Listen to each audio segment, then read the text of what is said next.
Good afternoon. This is a Schamanen-Orakel channel for tomorrow. I set up the reading for tomorrow because I didn't use this deck for a very long time.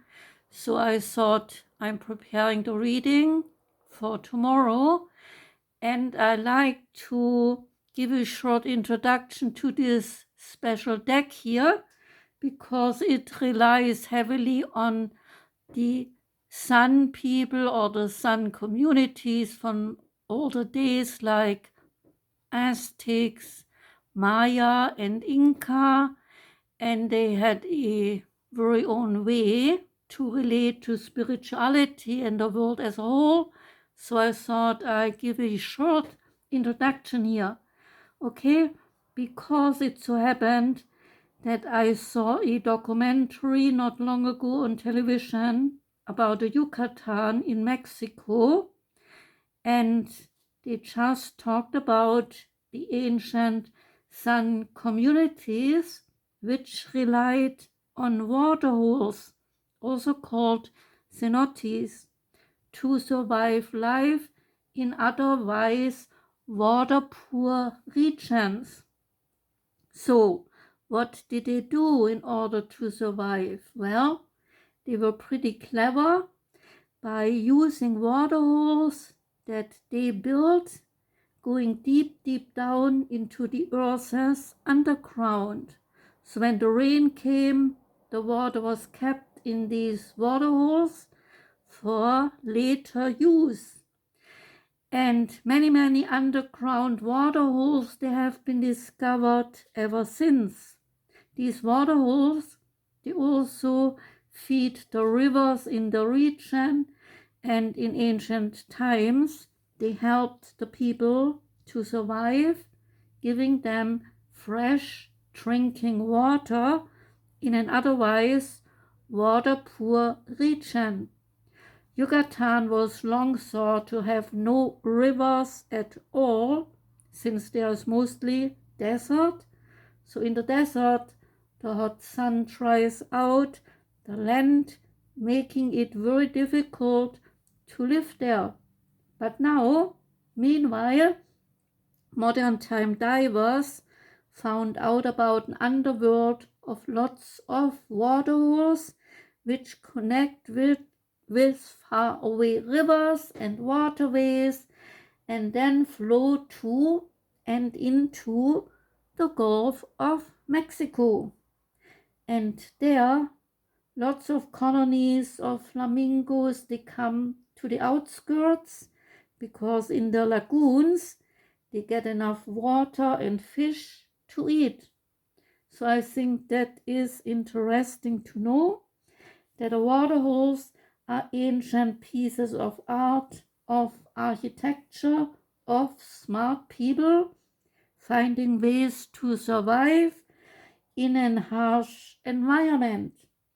Such ancient Sun communities or Sun societies, they relied heavily on the elements sun and rain. And the sun was the superstar because the sun is needed to make plants grow.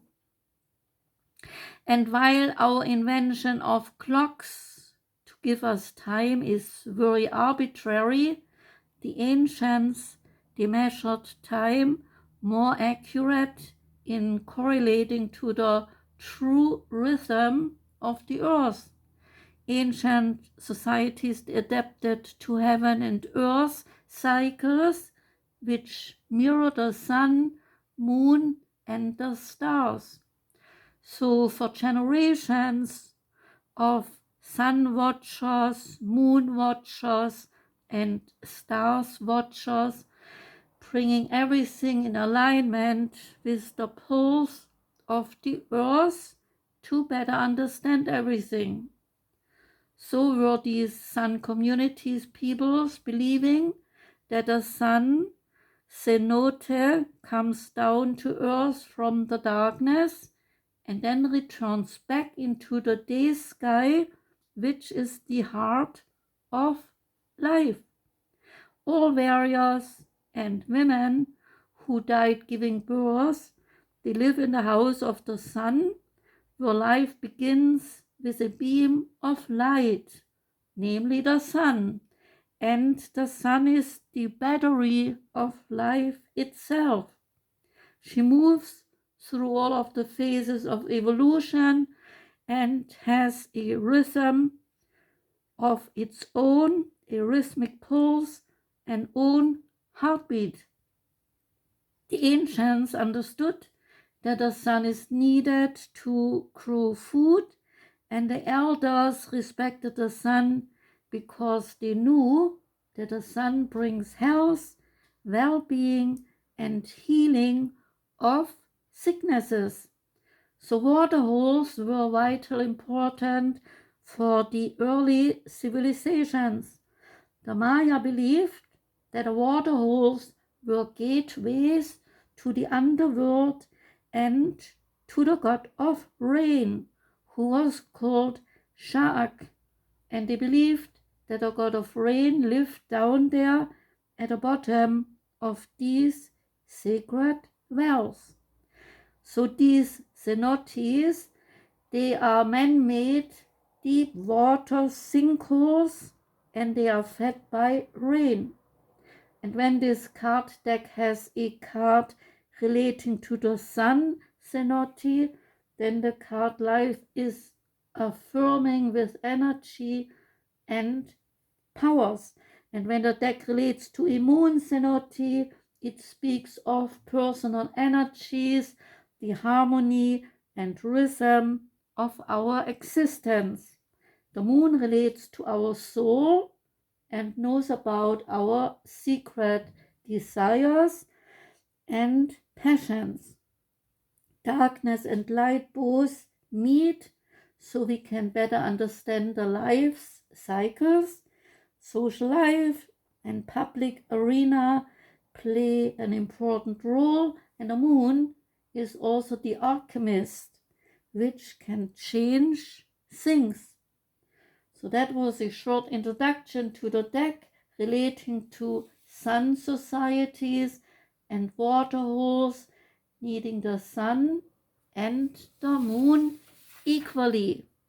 And before I go, I set up for tomorrow's reading the cards. I shuffled them and assigned for tomorrow for Aries, Taurus, Gemini, and Cancer. And Aries is here and got a sun card called Cosmic Whirlwind. And Taurus got a moon card called Ghost Canoe. And Gemini got a moon card called Mother of Corn. And Cancer got a moon card called Tobacco Plant. So tomorrow we will learn more about the cards. Thank you for listening. Have a wonderful evening and goodbye.